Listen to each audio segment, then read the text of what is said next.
সকলকে জানাই উল্টো রথের প্রীতি শুভেচ্ছা অভিনন্দন। এই যে রথ উল্টে গেছে আর গতকাল ছিল রবিবার দিনে যদি এইরকম বৃষ্টি বাদলার ওয়েদার থাকে কারো কি ভালো লাগে বলুন তো?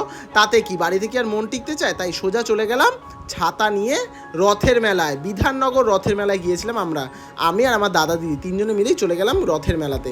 খুব মজা করলাম, কি কি কিনলাম, কেমন ঘুরলাম সব দেখাবো আজ। এই বিধাননগর রথের মেলায় আমি এই প্রথমবার গেলাম। আপনারা কে কে আগে গিয়েছেন তা অবশ্যই কমেন্টস করে জানাবেন।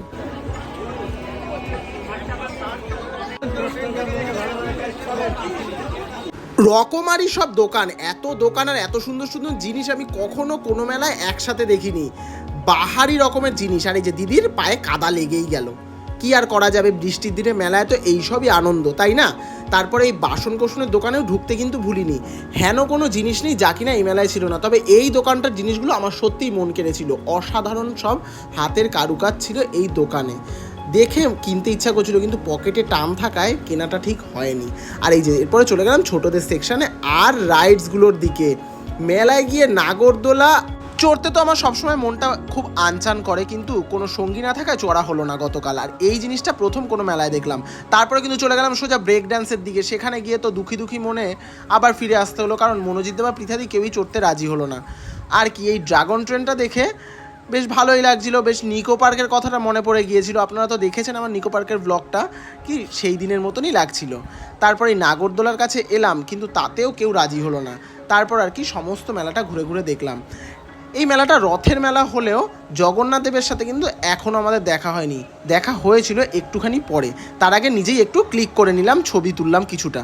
তারপরে এই হরেক মাল 20 টাকায় এই দোকানেও গেলাম, প্রচুর ভিড় ছিল সেখানে।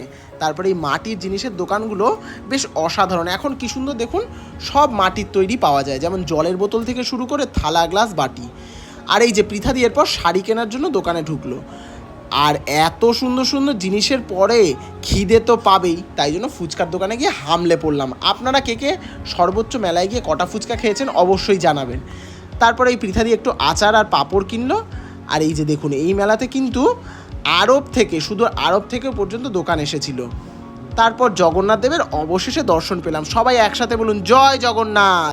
সেখানে তখন ভোগ বিতরণ চলছিল। আমি তো এই ভোগ পেলে আর কিছু চাই না, কিন্তু এত লাইন ছিল তাই সেখানে আর ভোগ খাওয়া হয়নি, একটু প্রোগ্রাম দেখলাম। তারপরে গলাটা খুব তেষ্টা পেয়েছিল, তাই ভিজিয়ে নিতেই চলে গেলাম এই রাসনার দোকানে। সেখানে গিয়ে খেলাম, আর জিলাপি ভাজা আর পাঁপড় ভাজাও কিন্তু ছাড়িনি। কেমন লাগলো ভিডিওটা অবশ্যই কমেন্টস করে জানাবেন।